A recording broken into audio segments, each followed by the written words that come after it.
Renata, selamat siang. Jadi sudah berapa orang yang dipulangkan dan apa yang harus dibawa oleh keluarga yang ingin membawa pulang anggota keluarganya? Iya, Vidi, kami masih menunggu rilis resmi dari polisi terkait dengan berapa orang sebenarnya yang diringkus pada saat demonstrasi 28 Agustus kemarin dan berapa banyak dan siapa saja, apakah ini kalangan dewasa saja atau sebenarnya ada pelajar juga. Dan kalau yang kami pantau memang dari pihak keluarga maupun kerabat ini cukup kebingungan ya, mengeluhkan kesulitan untuk mengetahui informasi terkait bagaimana kemudian proses pembebasan ini. Mereka pun bahkan ada yang mengaku sudah berkeliling ke beberapa polsek untuk menanyakan kepastian dari keberadaan anak mereka ataupun kerabat mereka.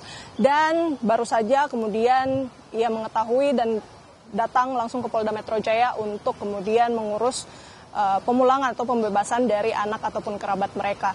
Dan kalau yang kami lihat memang sebenarnya ini proses pemulangannya juga masih menunggu keterangan resmi dari pihak kepolisian, karena biasanya proses penahanan ini tentu sudah dilakukan beberapa tahapan sebelum akhirnya polisi memutuskan untuk menahan atau meringkus peserta aksi demonstrasi yang kemarin.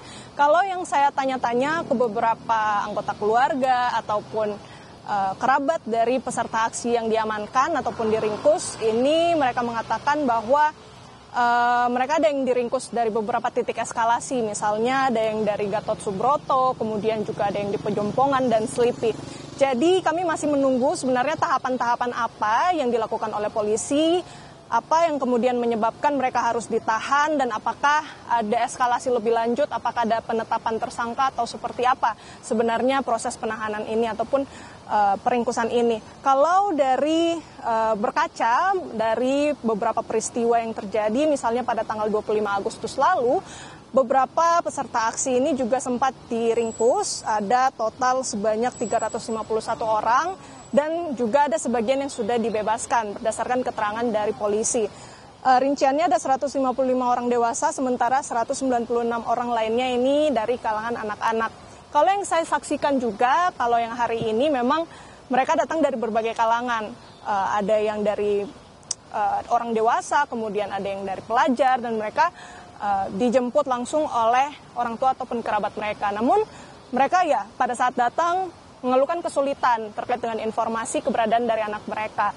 Ada yang juga sempat mengaku, saya sempat mewawancarai salah satu peserta aksi yang ditahan yang kemudian juga akhirnya dibebaskan. Ia mengatakan bahwa meskipun ditahan, ia tidak mendapatkan intimidasi dan tetap diberi makan 3 kali sehari. Jadi memang kalau dari kondisi mereka, beberapa memang ada yang luka-luka, namun yang lainnya ini bisa dikatakan keluar dalam kondisi selamat begitu ya pada saat bertemu dengan anggota keluarganya. Jadi kami masih menunggu rilis resmi dari polisi terkait dengan alasan penahanan, kemudian tahapan-tahapan apa yang sudah dilakukan dan berapa sebenarnya orang-orang yang kemudian ditahan buntut dari eskalasi aksi demonstrasi pada tanggal 28 Agustus lalu.